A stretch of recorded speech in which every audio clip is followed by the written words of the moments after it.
কিছু ভুলের কারণে আপনার ইউটিউব চ্যানেলটি সম্পূর্ণ ব্যান হয়ে যেতে পারে। বিশেষ করে যারা নতুন ইউটিউবার সবাই মাত্র ইউটিউবে এসে তারা কিন্তু এই ভুলটা সবথেকে বেশি করে ফেলে এবং যার কারণ হিসেবে তাদের চ্যানেলটি কিন্তু ক্ষতির সম্মুখীন হয়ে পড়ে।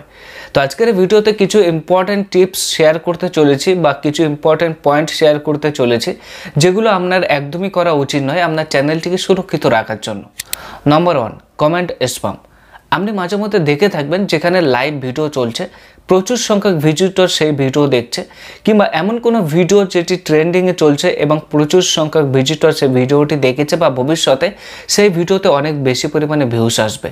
আপনি সেই সমস্ত ভিডিওর কমেন্ট বক্সগুলো চেক করবেন, অনেক কমেন্ট আপনি দেখতে পাবেন, কিন্তু তার মধ্যে কিছু কমেন্ট আপনি এমন দেখতে পাবেন যেখানে লেখা আছে যে আমার চ্যানেলটি সাবস্ক্রাইব করুন, আমার চ্যানেল থেকে ঘুরে যান, সাপোর্ট করুন, পাশে থাকবেন, কিংবা আপনার চ্যানেলটি সাবস্ক্রাইব করেছি, আমার চ্যানেলটি সাবস্ক্রাইব করুন, এমন ধরনের অনেক কমেন্ট আপনি দেখতে পাবেন। এগুলো কিন্তু এক ধরনের স্প্যাম। এই সমস্ত কমেন্টগুলো শুধুমাত্র দু একটি ভিডিওর কমেন্ট বক্সে নয়, এমন অনেক ভিডিও যেগুলো ভবিষ্যতে ট্রেন্ডিংয়ে চলবে বা ভালো ভিউস আসবে সেই সমস্ত ভিডিওতে গিয়ে কমেন্ট বক্সেও কিন্তু এই ধরনের কমেন্টগুলো করা হয়। দুই একটা ভিডিও নয়, একই কমেন্ট বিভিন্ন ভিডিওর কমেন্ট বক্সে করা হয় যাতে সেখান থেকে সাবস্ক্রাইবার চ্যানেলে আসে এবং ভিজিটর বৃদ্ধি পায়। তো এই ভুলটা আপনারা করবেন না, এটা কিন্তু এক ধরনের কমেন্ট স্প্যাম করা হয় এবং ইউটিউব কিন্তু আপনার চ্যানেলের প্রতি অ্যাকশন নিতে পারে, আপনার কমেন্ট অফ করে দিতে পারে এবং সেই সঙ্গে আপনার চ্যানেলটি কিন্তু ব্যান করে দিতে পারে। আপনি যদি কমেন্ট করতে চান তাহলে সেই ভিডিও দেখুন, দেখে আপনার মনে যেটা হচ্ছে তেমন ধরনের কমেন্ট করুন, বাট একই কমেন্ট বিভিন্ন ভিডিওর পোস্টে করবেন না, ডিফারেন্ট কমেন্ট করবেন। একটি কমেন্ট করলেন এবং সেই কমেন্টটিকে কপি করলেন এবং বিভিন্ন ভিডিওর কমেন্ট বক্সে একই কমেন্ট করলেন, এমনটা করলে কিন্তু কমেন্ট স্প্যাম হবে এবং ইউটিউব কিন্তু আপনার চ্যানেলের প্রতি অ্যাকশন নিতে পারে এবং ভবিষ্যতে চ্যানেলটি ব্যান করে দিতে পারে। ভিডিও আপলোড করার পরে আমরা হ্যাশট্যাগ ব্যবহার করি। এবার এখানে কিন্তু আপনাকে সতর্ক থাকতে হবে যে একটি ভিডিও আপলোড করে সেখানে কিন্তু একসাথে অনেক হ্যাশট্যাগ ব্যবহার করা যাবে না। আমরা মাঝে মধ্যে কি করি যে আনলিমিটেড হ্যাশট্যাগ ইউজ করে দিই, অনেক হ্যাশট্যাগ ইউজ করে দিই, এমনটা করলে কিন্তু চলবে না, এটাও এক ধরনের স্প্যাম। সুতরাং আপনাকে কিন্তু হ্যাশট্যাগ ব্যবহার করার সময় সতর্ক থাকতে হবে। আপনি এক কাজ করতে পারেন, 3টে থেকে 6টার মধ্যে আপনি হ্যাশট্যাগ রাখতে পারেন, তার বেশি হ্যাশট্যাগ ইউজ করার দরকার নেই। মোটামুটি 3টে থেকে 6টার মধ্যে আপনার হ্যাশট্যাগ রাখার চেষ্টা করবেন, তাহলে কোনো রকম প্রবলেম হবে না।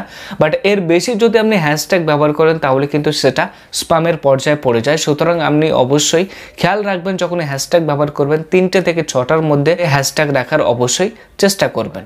একটি নতুন ইউটিউব চ্যানেলে বেশি ভিউজ পাওয়ার আশে আমরা অনেক সময় ট্রেন্ডিং ভিডিও তৈরি করার চেষ্টা করি এবং অনেক ভিডিও ক্লিপ কিন্তু আমাদের ভিডিওতে আমরা ব্যবহার করি। আপনি যে ভিডিও ক্লিপগুলো ব্যবহার করছেন সেগুলো কিন্তু ব্যবহার করা ঠিক নয়, কারণ আপনি যে ভিডিও ক্লিপগুলো আপনার ভিডিওতে ব্যবহার করছেন সেগুলো অন্য কারো ভিডিও ক্লিপ হতে পারে এবং সে যদি চায় তাহলে আপনার চ্যানেলের প্রতি বা আপনার সেই ভিডিওর প্রতি অ্যাকশন নিতে পারে। এক্ষেত্রে আপনার চ্যানেলের খুব খারাপ একটি প্রভাব পড়বে।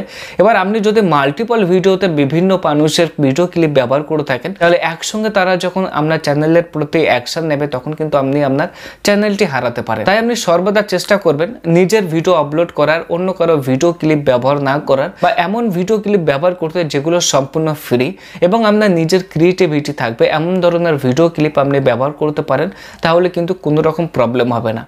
একটি ইউটিউব চ্যানেল ক্রিয়েট করার ক্ষেত্রে একটি ইমেল অ্যাড্রেসের প্রয়োজন হয় এবং যে ইমেল অ্যাড্রেস দিয়ে আপনি চ্যানেলটি ক্রিয়েট করেছেন আপনি কিন্তু ওই ইমেল অ্যাড্রেসটি খুব সতর্কভাবে এবং প্রাইভেটভাবে রেখে দেবেন। আপনি কখনো ওই ইমেল অ্যাড্রেস আপনার ইউটিউব চ্যানেলের ডেসক্রিপশনে ব্যবহার করবেন না কিংবা পাবলিকালি ব্যবহার করবেন না। বিশেষ করে যোগাযোগ করার ক্ষেত্রে কিন্তু আপনি একদমই ব্যবহার করবেন না এবং আপনার ইউটিউবের ডেসক্রিপশনে কিন্তু কখনোই ইমেল অ্যাড্রেসটি ব্যবহার করবেন না, তাহলে কিন্তু আপনার সেই ইমেল অ্যাড্রেস নিয়ে ভবিষ্যতে অনেক প্রবলেম ক্রিয়েট করতে পারে। তাই যে ইমেল অ্যাড্রেস দিয়ে আপনি চ্যানেলটি ক্রিয়েট করেছেন সেই ইমেল অ্যাড্রেসটি সর্বদা প্রাইভেটভাবে রেখে দেবেন, অন্য কোনো পাবলিক জায়গায় কিন্তু ব্যবহার করবেন না।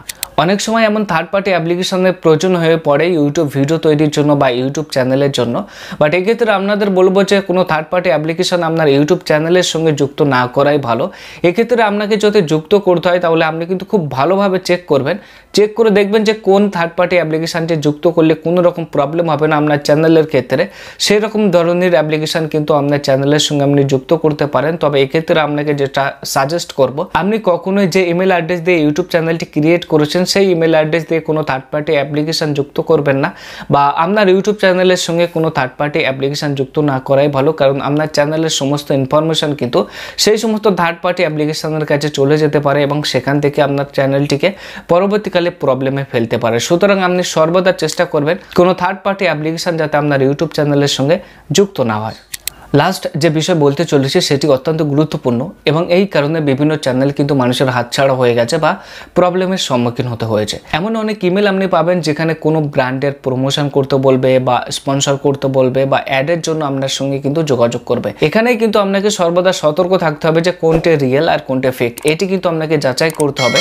আপনি যে কোনো লিঙ্কে কিন্তু একদমই ক্লিক করবে না, বিশেষ করে কোনো লিঙ্ক আসলে সেটি ক্লিক করবে না। কোনো ইমেলের মাধ্যমে কোনো অ্যাপ্লিকেশন বা সফটওয়্যার ডাউনলোড করতে বললে আপনি সেটি একদমই করবেন না, তাহলে কিন্তু আপনার যাবতীয় ইনফরমেশন তাদের কাছে চলে যেতে পারে। এবং যদি কোনো প্রমোশন বা স্পন্সরশিপের মেল আসে তাহলে কিন্তু খুব ভালোভাবে যাচাই করবেন। খুব ভালোভাবে যাচাই করার পরে তারপরে সেই সমস্ত মেলে রিপ্লাই করবেন বা সেই সমস্ত লিঙ্কে ক্লিক করবেন না। তো আজকের ভিডিওতে শেয়ার করলাম যে আপনার চ্যানেলটি কী কী কারণে ব্যান হতে পারে বা আপনার চ্যানেলটি কী কী কারণে আপনার হাত ছাড়া হয়ে যেতে পারে বা ভবিষ্যতে আপনার চ্যানেলটির অনেক প্রবলেম হতে পারে। আপনি অবশ্যই এই সমস্ত বিষয়গুলো মেনে চলবেন, তাহলে দেখবেন যে আপনার চ্যানেলটা অনেক সুরক্ষিত আছে। সেটা ইউটিউবের কাছ থেকে হোক বা অন্য কোনো পাবলিকের কাছ থেকে হোক, তাহলে আপনার চ্যানেলে কোনো রকম প্রবলেম আসবে না। এবং নতুন ইউটিউবার হলে এই সমস্ত মিস্টেকগুলো একদমই করবেন না আপনার চ্যানেলটি সুরক্ষিত রাখার জন্য। তো আজকের ভিডিওতে এই পর্যন্ত, দেখা হবে অন্য কোনো ভিডিওতে অন্য কোনো ইনফরমেশন নিয়ে। ভিডিওটি প্রথম দেখে থাকলে হাইপ করে দেবেন, চ্যানেলটি সাবস্ক্রাইব করে সাপোর্ট করবেন। ধন্যবাদ।